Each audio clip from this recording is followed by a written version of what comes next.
Seja bem-vindo a mais uma Oliver Live.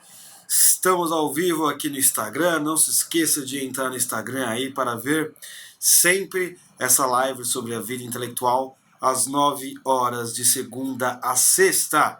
Então, você veja bem, live passada nós falamos sobre o problema da educação que Lewis tinha detectado isso por volta da década de 40. Ele falou, isso vai dar problema porque vocês estão criando, isso é o germe de uma educação que será somente propaganda oficial do partido, e nós somos aquilo que Lewis tinha analisado, né? Tá vendo? Chegamos finalmente num ponto que ele falou, vai dar problema, deu, estamos aqui vivendo tudo aquilo que ele queria que nós não vivêssemos. Correto? Então, o que é importante enfatizar nesse ponto, né, para todos nós que queremos entender a realidade, como C.S. Lewis, como outras pessoas de grande qualidade. Tudo bem, Mônica? É que C.S. Lewis entendeu muito bem aquilo que ele precisava entender com o seu universo literário. Óbvio que você tem que ler os livros de política, etc., mas veja como a literatura deu para ele essa visão para entender todas as coisas. Até, por exemplo, porventura não, né? Quando alguém perguntou para o Olavo de Carvalho quantos livros deveria ser lidos por ano, um rapaz, ele falou assim, são 60 livros, né? Em média ele disse 60 livros, 40 ou 45 eram de literatura. Mas o resto, né? Eram livros assim mais técnicos, etc. Não é? Então, assim, isso é imprescindível. Então vamos continuar aqui. Eu estou aqui, não sei quem tem a edição Abolição do Homem, quem tiver em casa, pode depois anotar o trecho aí, né? Quero ler essa parte aqui. Sem a ajuda das emoções treinadas, o intelecto permanece impotente diante do organismo animal. Sem a ajuda das emoções treinadas, a inteligência, o intelecto, fica impotente perante o organismo animal. O que ele está querendo dizer com isso? Ele está querendo dizer o seguinte, que sem a prática das virtudes, não é?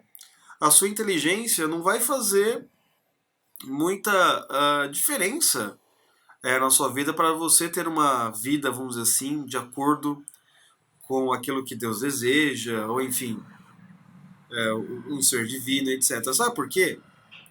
Né? Inteligência, ela não está ligada necessariamente a alguém que seja bom, puro e etc. É só você pensar bem. Pensa no Zé Dirceu. Um sujeito extremamente inteligente, ele foi treinado em Cuba, né? Ele que basicamente guiou o PT no seu processo de hegemonia cultural. Um sujeito mau, corrupto, etc. Mas dá pra falar que ele não é inteligente? Não é verdade? Então nós precisamos dessas pessoas boas também, pessoas com virtudes elevadas do nosso lado.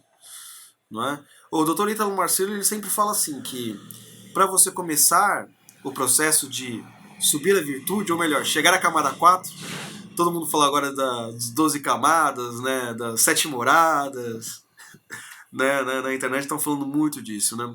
Então, as emoções treinadas, eu aconselho a todos vocês ouvirem, né, que aqui não é meu objetivo, vocês ouvirem um podcast do Dr. Ítalo Marcilli. Lá ele vai fazer com que você tenha as emoções treinadas, né? Então, ele vai querer elevar a sua virtude, né? Por exemplo,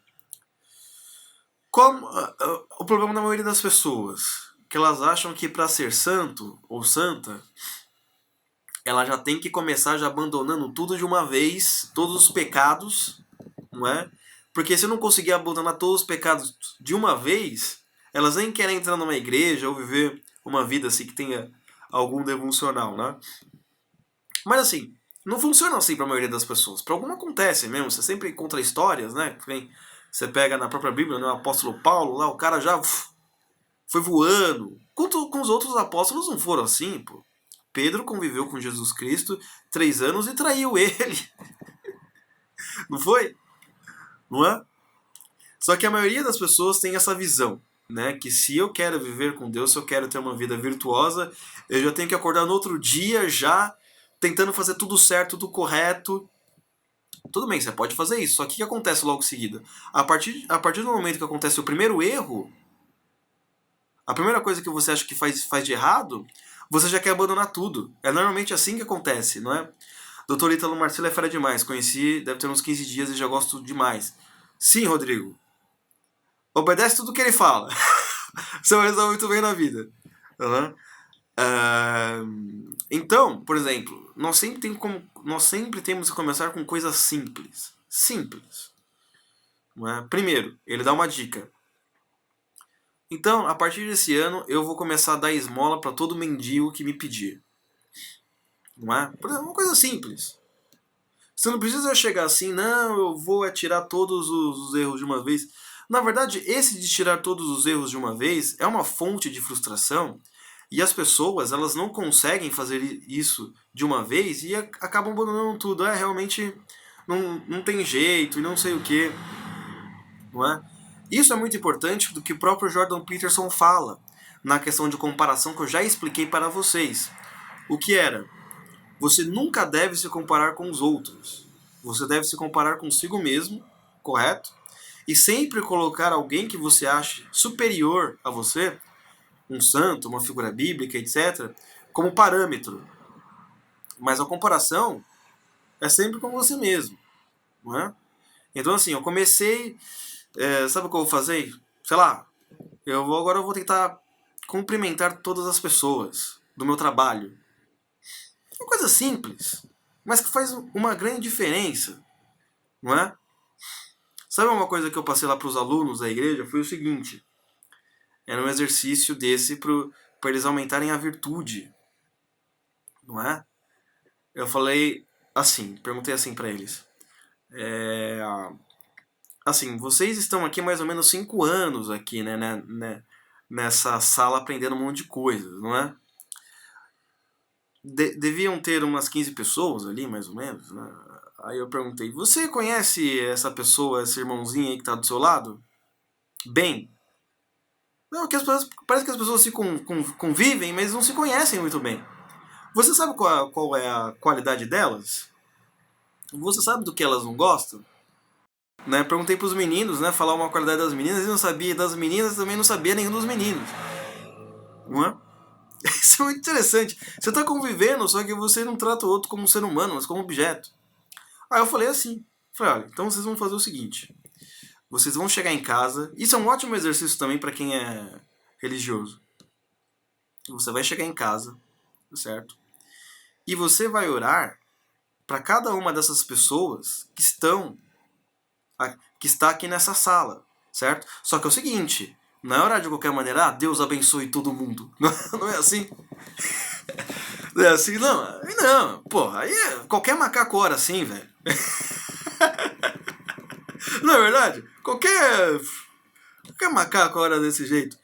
Você vai ter que fazer o seguinte, você vai ter que citar o nome da pessoa, certo? E agradecer a Deus por uma qualidade, né, moral interna que ela tem. Não adianta você chegar assim, Deus, quero agradecer porque a família dele é rica, não sei o que. Não, aí você tá olhando, né? Você tem que conhecer a pessoa, né? Aí eles, uma hora, perceberam que realmente não se conheciam muito bem.